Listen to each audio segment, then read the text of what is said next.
협회는 위원장 시절 내 권한에 빼앗아나 협회 내에서 벌어진 세력 다툼 충격적 내막, 김판곤 협회 저격 작심 발언 풀버전 해설. 프로축구 김판곤 울산 HD 감독 55위 작심 발언이 눈길을 끈다. 정제되지 않은 채 그의 입에서 흘러나온 발언은 뒷걸음질하는 대한축구협회 행정에 대한 안타까움으로 가득했지만 홍명보 축구대표팀 감독을 감쌌다는 오해도 불렀다. 김 감독은 지난 27일 대전 월드컵 경기장에서 열린 K리그 1 32라운드 대전 하나시티즌과 원정 경기에서 1에서 0으로 승리한 뒤 아시안컵을 마치고 축구협회 발언을 보면 이번 대표팀 감독을 영입할 땐 오합지졸이 된 팀을 누가 수습할지 아래 위 없고 선후배가 없어진 상황에서 누가 원팀을 만들지를 찾는 것 같았다 면서 이런 목적을 갖고 이렇게 찾는다고 국민과 미디어를 설득만 잘했다면 이런 사태는 오지 않았을 것이라고 말했다.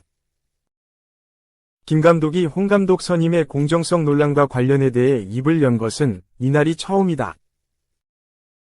그가 2018년 1월 국가대표 감독선임위원장으로 선임돼 2022년 1월 말레이시아 축구대표팀 감독으로 옮겨갈 때까지 협회에서 활동했기에 입장이 조심스러웠다. 또 홍 감독이 대표팀에 부임하면서 공석이 된 울산의 후임이라는 특수한 상황까지 겹쳤다. 그럼에도 불구하고 김 감독이 이번 사태에 뛰어든 것은 아쿠아일로인 협회의 행정이 원인으로 풀이된다. 특히 대표팀 감독을 선임하는 독립기구인 국가대표 전력강화위원회는 본인이 활동했던 국가대표 감독선임위원회의 후신이라 아쉬움이 더욱 컸다. 김 감독은 전력강화위원회 내에서조차 방향성이 되지 않아 누구는 한국인, 누구는 외국인을 뽑아야 한다고 서로 다른 의견이 나왔는지 그 부분이 안타깝다. 간단한 문제에서 오해가 시작됐다. 고 탄식했다. 김 감독은 전력강화위원회가 표류한 원인을 협회의 부실한 행정에서 찾았다. 그는 전력강화위원회와 위원장에게 대표팀 운영과 감독 선임 평가 등 모든 권한을 줬을 때 어떤 결과가 나왔나? 가장 강력한 대표팀에 가장 좋은 성적이 나오고 모두 같은 철학과 시스템에서 공정하게 모두가 공감할 수 있지 않았나? 라며 누가 어느 날 왜 그런 권한을 빼앗았는지 이해가 되지 않는다고 말했다. 김 감독은 감독선임위원장에서 물러나기 직전 협회 정관이 바뀌면서 모든 권한을 잃고 고문 역할에 머물렀던 아픔이 있다. 김 감독은 협회 내부에서 누가 왜 이런 결정을 해서 이렇게 대표팀을 어렵게 만들었는지 스스로 돌아봐야 한다고 생각한다고 거듭 강조했다. 더불어 김 감독은 홍 감독이 눈앞으로 다가온 2026 북중미 월드컵 아시아 지역 3차 예선에 집중할 수 있는 환경이 갖춰지길 바라는 마음도 남겼다. 그는 벌써 2경기를 치렀고 다음 2경기가 내일 모레 라면서 이런 것에 에너지를 쏟아야지 감독 면박을 주고 힘을 빼고 팀을 와해시킬 때가 아니다. 월드컵을 못 나가면 누가 책임질 것인가? 라고 말했다. 김 감독의 발언은 홍 감독을 지지하는 것으로 읽힐 수도 있지만 한국 축구의 일원으로 안타까운 현실에 대한 개탄에 더욱 가까웠다.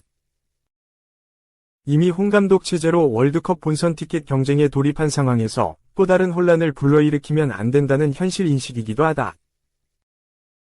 여론의 거센 비판을 기꺼이 감수한 김 감독의 발언이 이번 사태를 잠재우기 쉽지 않다는 것이 더욱 안타깝다. 당장 문화체육관광부가 10월 2일 홍 감독 선임과 관련해 중간 감사 결과를 발표하고 22일에는 국정감사가 예고되어 있다. 그야말로 첩첩산중이나 마찬가지다. 한국 축구가 10월 1일 겨울을 눈앞에 뒀다. 김판곤 vs 이정효 K리그로 옮겨붙은 홍명보 선임 논란. 이렇게 월드컵 가면 뭐하냐? 대한축구협회의 홍명보 대표팀 감독 선임을 둘러싼 논란이 K리그로 확산되고 있습니다.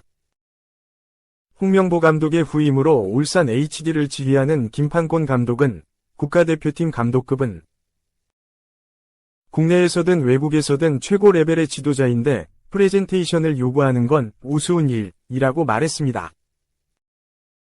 홍 감독이 전술에 대한 PPT 등 세부 평가를 거치 않고 선임되면서 불공정 논란이 제기되자 옹호하는 듯한 발언을 내놓은 겁니다. 그러면서 이제는 월드컵 예선에 집중할 때 라며 월드컵을 못 나가면 누가 책임질 거냐고 물었습니다. 하지만 덮고 가자는 식의 문제 해결은 사태를 더 키울 뿐이라는 지적이 나왔습니다. 문제를 바로잡는 것은 문제가 발생했을 때 바로잡는 겁니다. 어떤 문제가 발생됐을 때 그 문제를 일으킨 사람들은 항상 그렇게 이야기를 하죠. 지금은 때가 중요하니까, 지금은 적절한 때가 아니니까 그런 문제 제기를 해서는 안 돼. 지금 덮고 가자. 우리 사회에서 많이 보는 그런 거죠. 대표팀 문제가 있을 때마다 우리가 문제 제기를 하면 지금 월드컵 예선인데요. 끝나면 월드컵 본선인데요. 끝나면 아시안컵 치러야 됩니다. 저는 그 이야기, 그러니까 지금은 적절한 때가 아니라고 이야기하고 있지 않습니까? 저는 지극히 상황 논리라고 생각합니다. 정몽규 축구협회 회장 홍명보 감독이 출석한 국회 문체위 현안 질의를 받다며 월드컵 출전 유무는 중요하지 않다. 이렇게 월드컵 나가서 뭐하냐고 반문했습니다. 월드컵에 못 나가면 누가 책임질 거냐는 김판곤 감독의 발언에 직격탄을 날린 것으로 보입니다. 이정효 감독은 월드컵에 나가는 게 문제가 아니라며 일이 벌어졌으니 수습을 정확하게 하고 매듭을 짓고 나서 시작해야 한다. 대충 하면 또 같은 일이 벌어진다고 강조했습니다. 진짜 월드컵 나가는 것 자체가 목표인가? 라고 물은 이 감독은 우승 한번 해봐야 되지 않겠냐며 확실하게 쇄신하고 다음 단계로 나아가야 한다. 뚱땅 넘어가면 시간이 흘러 또 잊힌다. 고 축구협회의 쇄신을 덧붙였습니다. 한국 축구가 왜 정체하고 있습니까? 한국 축구가 일본에 왜 뒤처지고 있습니까? 지금은 적절한 때가 아니야. 지금은 덮고 가자. 이렇게 계속하면서 한국 축구는 정체했거나 퇴보했습니다. 하지만 일본 축구는 끊임없이 무엇인가를 개선하거나 바꿔나가면서 앞으로 나아갔죠. 저는 두 개가, 그러니까 잘못된 것을 바로잡는 것과 한국 대표팀이 앞으로 가는 게 결코 모순되거나 따로 떨어질 문제가 아니라고 생각해요. 문화체육관광부는 다음 달 2일 홍명보 감독 선임 절차 등 대한축구협회에 대한 감사 중간 결과를 발표합니다. 3. 홍명보, 국회 가본이 들었던 것과 달라, 축협, 회의록 공개하길. 한국 국가대표팀에도, 홍명보 감독에게도 중요한 이 연전이다. 한국 축구대표팀이 오는 10일과 15일 2026 북중미 월드컵 아시아 3차 예선 2연전을 치른다. 비조 중에서도 까다로운 두 팀을 만나게 됐고, 홍 감독은 최근 감독 선임 과정에서 불거진 공정성 논란을 결과로 이겨내야 한다. 어수선한 분위기에 홍명보를 이끌 태극전사 26명, 아래 명단 참조, 30일 확정됐다. 27일 부상으로 교체된 뒤 30일 리그 경기에 나서지 못한 손흥민, 토트넘, 도 이름을 올렸다. 젊은 피 수혈이 눈에 띈다. 다음은 홍명보 감독 30일 기자회견 일문일답. 10월 경기는 월드컵 본선으로 가기 위한 가장 중요한 일정이다. 상대가 강한 팀이어서 우리도 준비를 잘해야 한다. 지난 9월 A매치 경기를 보고 보완해야 할 부분을 생각해서 선수를 구성했다. 선수들의 회복 능력이었다. 하루, 이틀 훈련하고 경기에 나갔는데 좋은 회복 능력을 보여주지 못했다. 그래서 선수들의 피로도 이런 것을 전체적으로 고려했다. 공격수 부문에서도 고민이 많았다. 손흥민과는 제가 직접 소통했다. 본인이 조금씩 호전되고 있다고 하더라.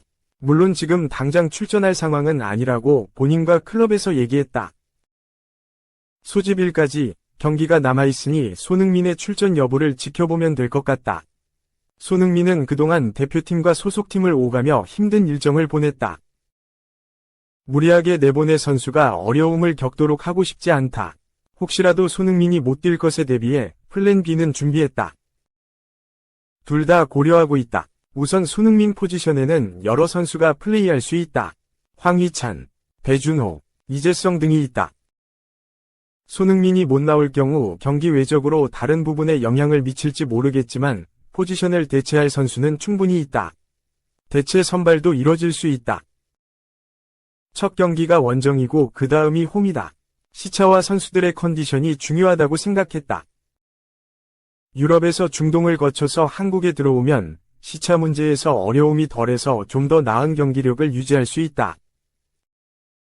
그 포지션의 젊은 선수도, 기존 선수도 마찬가지다. 경기력을 체크하다 보니 권혁규는 어제 저녁에도 70분 이상 뛰었다. 지금 당장 그 선수를 활용할 수 있을지는 모르지만 미래 자원의 측면에선 좋은 옵션이라고 생각한다.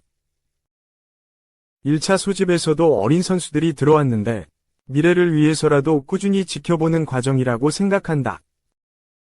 저는 항상 좋은 경기력을 유지하는 게 중요하다고 생각한다. 피로감이 있기 때문에 원정 경기는 중동에서 활약 중인 선수들이 뛰는 것이 더 효율적이라고 생각했다. 중앙 수비수뿐만 아니라 모든 포지션의 조합을 찾아야 하는 게 대표팀의 숙제다. 저도 답답하다. 이번에 국회에서 여러 이야기를 하고 싶었지만 결과적으로 하지 못했다. 개인적으로는 억울한 부분도 있다. 저는 분명 정상적인 절차를 거쳤다고 들었고, 제가 제일 높은 점수를 받았다고 해서 대표팀을 수락했는데, 국회에 가서 보니 들었던 것과 다른 부분이 있었다.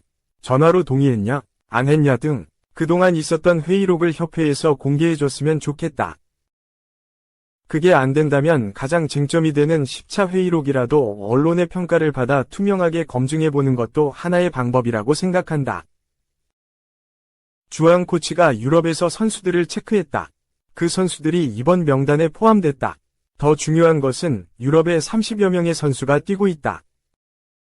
대표팀에 들어오는 선수를 제외하면 이들은 미래 자원이다. 유심히 관찰해야 한다. 이번 명단에 들어오진 않았지만 보고 싶은 선수도 있었는데 결과적으로는 보지 못했다. 앞으로 꾸준히 지켜봐야 할 거라고 생각한다.